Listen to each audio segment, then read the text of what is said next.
Hola a todos, esto es La Alegría del Servicio, el podcast producido por Cáritas Arquidiocesana. Esta vez vamos a conversar sobre la naturaleza social de la persona humana y la comunidad.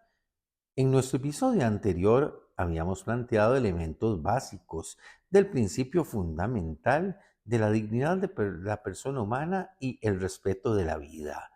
Hoy hablaremos de un paso más que se deriva de esa dignidad, de la cual habíamos señalado que le viene al ser humano, a todo ser humano, por su hecho de haber sido creado a imagen y semejanza de Dios. Esa imagen y semejanza de Dios tiene varias implicaciones. Primero debemos pensar cómo es Dios.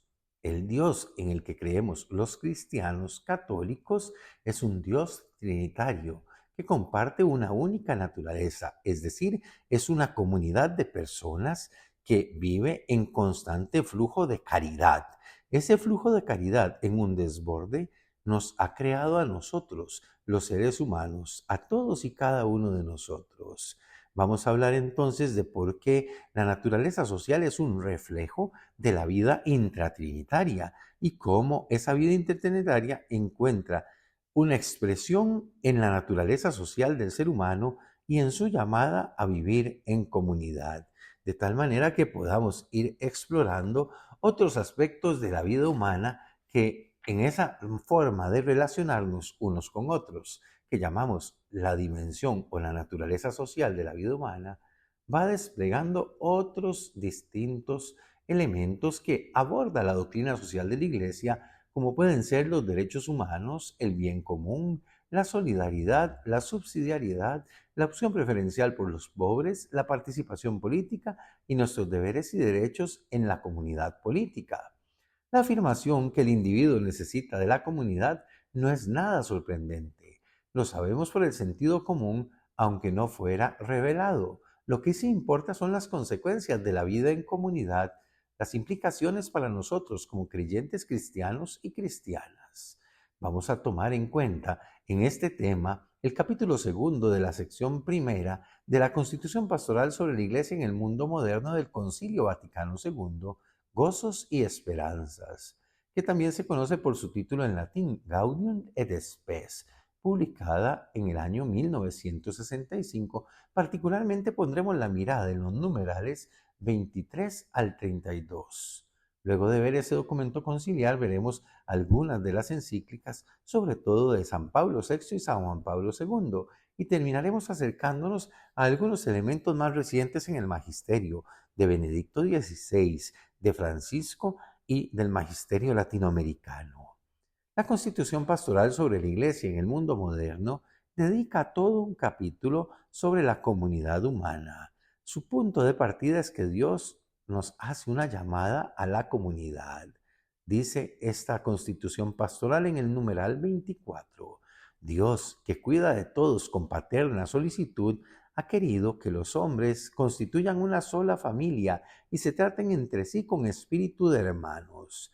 Todos han sido creados imagen y semejanza de Dios, quien hizo de uno todo el linaje humano y para poblar toda la faz de la tierra, citando el libro de los Hechos de los Apóstoles en el capítulo 17, versículo 26. Y todos son llamados a un solo e idéntico fin, esto es, Dios mismo. Aunque no lo reconociéramos por el sentido común, los obispos que participaron en el Concilio Vaticano II nos hacen recordar que, como hemos sido creados imagen y semejanza de Dios, Dios quiere que formemos una comunidad, una familia. Los mismos padres del concilio reconocen que mucho de lo que ellos tienen que decir sobre la comunidad humana procede de los escritos de San Juan XXIII. Efectivamente, encontramos en su encíclica La Iglesia, Madre y Maestra, que en latín se conoce como Mater et Magistra, en el numeral 59, las siguientes palabras. Una de las notas más características de nuestra época es el incremento de las relaciones sociales, o sea, la progresiva multiplicación de las relaciones de convivencia, con la formación consiguiente de muchas formas de vida y de actividad asociada que han sido recogidas la mayoría de las veces por el derecho público o por el derecho privado. Esto nos decía San Juan 23 en 1961. ¿Qué podríamos agregar nosotros desde nuestra propia reflexión en comunidad y como creyentes de las relaciones y los vínculos que hoy tenemos y cómo se han multiplicado esas relaciones gracias a los avances en las ciencias y en la tecnología? Es decir, según el Papa Juan 23, los seres humanos buscamos la vida en comunidad porque está en nuestra naturaleza esa llamada que Dios nos hace, y es también natural que estas comunidades crezcan. El mismo Papa San Juan 23, en su última encíclica denominada Pacem in Terris, Paz en la Tierra, de 1963, nos dice en el numeral 7. Son en efecto estas leyes las que indican claramente cómo los individuos deben regular sus relaciones en la convivencia humana.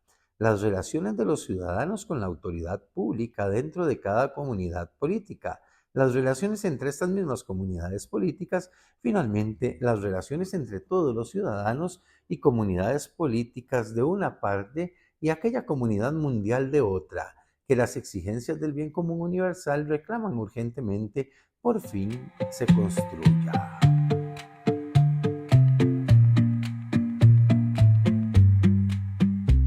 Volvamos nuevamente a la Constitución Pastoral Gozos y Esperanza del Concilio Vaticano II, esta vez en el numeral 25, donde habla de la interdependencia de la persona y de la sociedad, cuando nos dice: la índole social del hombre demuestra que el desarrollo de la persona y el crecimiento de la propia sociedad están mutuamente condicionados, porque el principio, el sujeto y el fin de todas las instituciones sociales es y debe ser la persona humana, la cual, por su misma naturaleza, tiene absoluta necesidad de la vida social. Es muy importante resaltar este punto. La Iglesia, en su doctrina social, afirma que la persona es más importante que la sociedad, pero como la persona humana no puede vivir sino en la sociedad, el individuo no puede actuar como si fuera el único y totalmente aislado. De tal manera que esta afirmación que se hace de carácter teórico, fundamental, tiene muchas consecuencias en la vida política, es decir, en la vida de los ciudadanos, de los que construyen la ciudad, con su trabajo y con sus decisiones. Pensemos en el ser humano rico que piensa que su dinero le da el derecho de hacer lo que le da la gana. Claro que de todas maneras necesita a los demás, pero solo actúa a favor de sus propios intereses egoístas. En la práctica quiere negar su naturaleza social. Es por eso que en la Constitución Pastoral Gozos y Esperanzas número 26 se afirma: el orden social, pues, y su progresivo desarrollo deben en todo momento subordinarse al bien de la persona, ya que el orden real debe someterse al orden personal y no al contrario.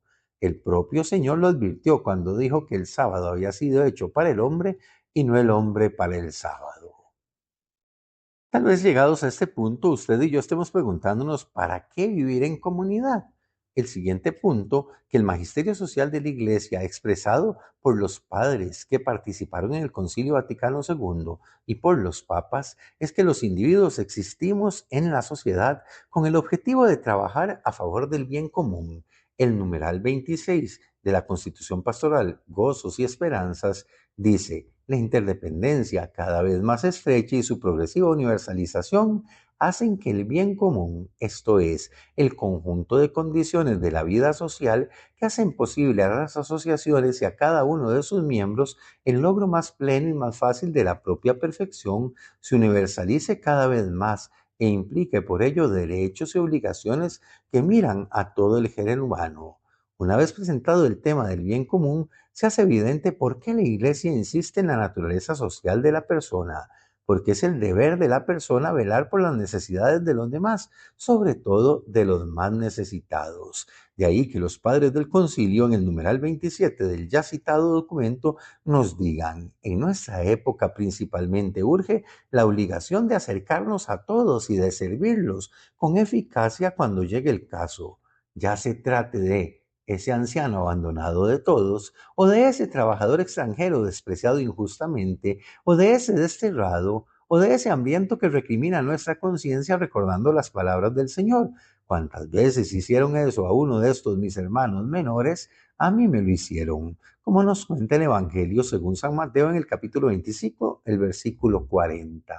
Aunque en principio todos los seres humanos somos iguales, en la práctica existen grandes diferencias y desigualdades entre las personas y los grupos en la sociedad, porque unos tienen más oportunidades y privilegios que otros. Por eso es necesario eliminar toda forma de discriminación, nos decían los padres del concilio en el mismo documento en los numerales 28 y 29.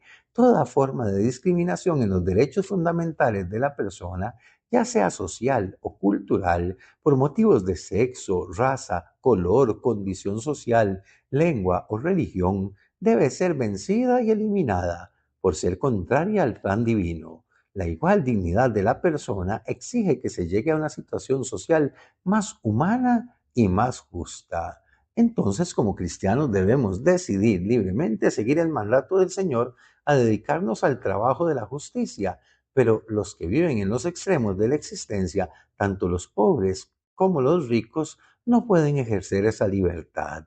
La libertad humana con frecuencia se debilita cuando el hombre cae en extrema necesidad, de la misma manera que se envilece cuando el hombre, satisfecho por una vida demasiado fácil, se encierra como en una dorada soledad, nos decían los padres del concilio en el numeral 31.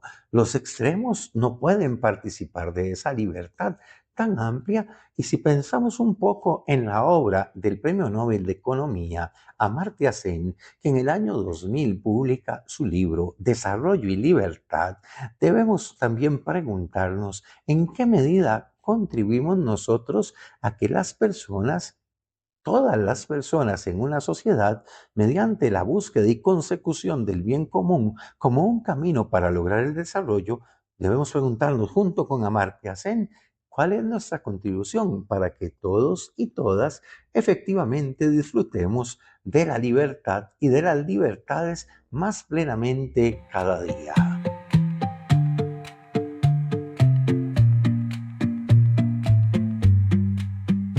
Termina el segundo capítulo de la Constitución Pastoral Gozos y Esperanzas sobre la comunidad humana, hablando de la comunidad de la Iglesia. Esto lo hace en el numeral 32. Dios creó al hombre no para vivir aisladamente, sino para formar sociedad. De la misma manera, Dios ha querido santificar y salvar a los hombres, no aisladamente, sin conexión alguna de unos con otros, sino constituyendo un pueblo que le confesara en verdad y le sirviera santamente. Muchos años después del Concilio Vaticano II, los obispos de América Latina, reunidos en Santo Domingo, República Dominicana, para su cuarta conferencia general, hablaron sobre la misma necesidad de la comunidad de la Iglesia como una realidad. Dice en el numeral 54 que el Señor nos ha llamado para que todos seamos uno. Por lo tanto, quieren volver a descubrir al Señor resucitado que vive hoy en su iglesia. Queremos reflejar este rostro en nuestras iglesias particulares, parroquias y demás comunidades cristianas. Esta comunidad de la iglesia debe asumir la misión de la solidaridad.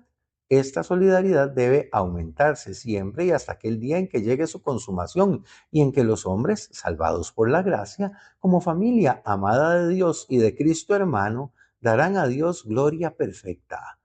Uno de los campos donde se abre la posibilidad de practicar la solidaridad y promover el bien común es en el ámbito de la política, y los papas antes y después del Concilio Vaticano II han insistido en esto. De la misma dignidad de la persona humana proviene el derecho a tomar parte activa en la vida pública y contribuir a la consecución del bien común, nos decía San Juan XXIII en su encíclica Pacem in Terris en el numeral 26 en el año 1963. Y después del concilio, el Papa San Pablo VI dijo algo parecido en la exhortación apostólica a la llegada del año 80, que en latín es Octogesima Adveniens, en el numeral 24 en el año 1971. La doble aspiración hacia la igualdad y la participación trata de promover un tipo de sociedad democrática. Diversos modelos han sido propuestos, algunos han sido ya experimentados, ninguno satisface completamente y la búsqueda queda abierta entre las tendencias ideológicas y pragmáticas.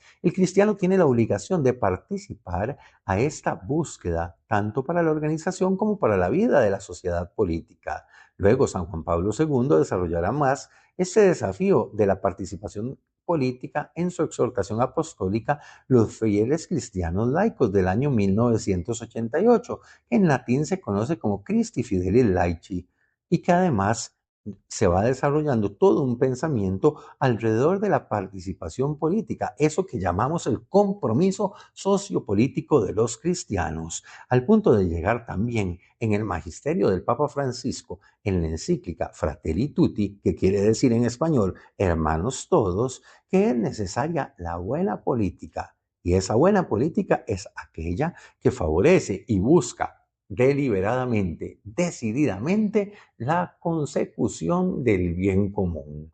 Es Benedicto XVI quien en el año 2009 nos había dicho que el bien común es el medio para lograr el desarrollo pleno de todas las personas y de la humanidad. Parte de la tarea de buscar el desarrollo pleno es involucrarse en la política, no solo en la política partidaria, esa que nos lleva a hablar de las elecciones, de los partidos políticos, de los candidatos y de los políticos de turno. No, no solamente eso. La vida política es mucho más amplia. Por ejemplo, pensemos en cuántas organizaciones comunales podríamos involucrarnos usted y yo a la hora de participar, en cuántos procesos comunales tendientes al cuidado de la casa común, a la causa de la ecología, a la causa de la justicia, en cuantos movimientos comunales tendientes también a mejorar las condiciones del barrio, del pueblo, del cantón, de la provincia y del país entero. Porque se trata de hacer presencia de esa característica de comunión en la iglesia para permear y llenar todos los lugares y todos los ambientes con la buena noticia de Jesucristo. Cuando hablamos de naturaleza social y de la experiencia de comunidad, estamos apuntando a una nota característica de la forma de ver al ser humano que tenemos los cristianos. Esa característica, esa nota esencial, es parte de esa antropología cristiana. El ser humano es un ser relacional. En la encíclica Laudato Si del año 2015, el Papa Francisco había denunciado que las múltiples interrelaciones que el ser humano establece con Dios, consigo mismo, con los otros seres humanos y con la creación entera, están dañadas por la fuerza del pecado, el pecado personal y el pecado social, que daña la vida en sociedad, y el cuidado de la casa común ya no se vuelve un cuidado, sino una disposición al antojo, como si fuéramos los dueños de toda la creación. Es la Pascua de Cristo, lo hemos dicho ya al hablar del designio amoroso de Dios para la humanidad y de Jesucristo como su cumplimiento más pleno, la que devuelve esas relaciones armoniosas a las personas en la relación con Dios, en la relación consigo mismo, en la relación con los otros hombres y mujeres, al punto de tejer los vínculos de fraternidad y de hermandad que nos hacen una sola familia. Por eso podemos ser y estamos llamados a ser una comunidad, y también en la relación con toda la creación. Revisar nuestra naturaleza social es revisar cuál es el talante y la calidad de nuestras relaciones, si de verdad estamos sabiendo ser y hacer hermanos en nuestro caminar diario, en nuestro diario pasar por la vida de los demás, y que si estamos pasando por la vida de los demás, pidámosle al Señor que nos ayude a pasar siendo semejantes a Él, que pasó haciendo el bien y curando a los que sufrían. Parte de hacer comunidad es incluir a los excluidos, marginados, empobrecidos en nuestra propia comunidad. Por eso es un reto de gran tamaño vivir la experiencia de comunidad en la iglesia. No es solo un antojo, no es solo una moda de hablar de ciertos términos que traducen la experiencia de la comunidad, como recientemente lo hemos hecho con el término sinodalidad, que quiere decir caminar juntos. No, no es solo eso, es una exigencia de nuestra propia naturaleza humana. Estamos llamados, tendemos a vivir no aisladamente, sino en relación con los demás. Y de la calidad de esas relaciones, entonces se desprende la calidad de vida en nuestra sociedad. Habrá que revisar esas relaciones desde el nivel personal, pasando por la familia, por la pequeña comunidad, por la parroquia, por la iglesia diocesana, hasta llegar a la sociedad toda. Y en esa revisión reconocer que muchas veces usted y yo hemos estado marcados por la experiencia del pecado que afecta la solidaridad humana de una manera real y concreta, pero también misteriosa. Y esa afectación, ese daño a las relaciones, impacta la vida de todos los demás. Como nos decía San Juan Pablo II en la exhortación Reconciliatio y Penitencia del año 1984, todo pecado, por más íntimo y secreto, el más estrictamente individual, afecta a toda la vida de la iglesia y de la comunidad. Todo pecado repercute con mayor o menor intensidad, con mayor o menor daño en todo el conjunto eclesial y en toda la familia humana. Según esta primera acepción del pecado social, se puede atribuir indiscutiblemente a cada pecado el carácter de un pecado social que produce un círculo vicioso que es cada vez más difícil vivir la solidaridad en la comunidad humana y la responsabilidad de todos por todos. Habrá que empezar por la experiencia de comunidad en la familia, en la escuela, en el colegio, en el lugar de trabajo, en la iglesia, a través de la parroquia, para revisar nuestras relaciones y replantearlas, para que ellas transparenten, como decían los obispos en 1992, el rostro de Cristo resucitado. Este ha sido nuestro episodio sobre la naturaleza social y la comunidad humana. Los invitamos a seguir escuchándonos en nuestro podcast La Alegría del Servicio. El próximo episodio estará destinado a hablar del bien común como principio de la doctrina social de la Iglesia.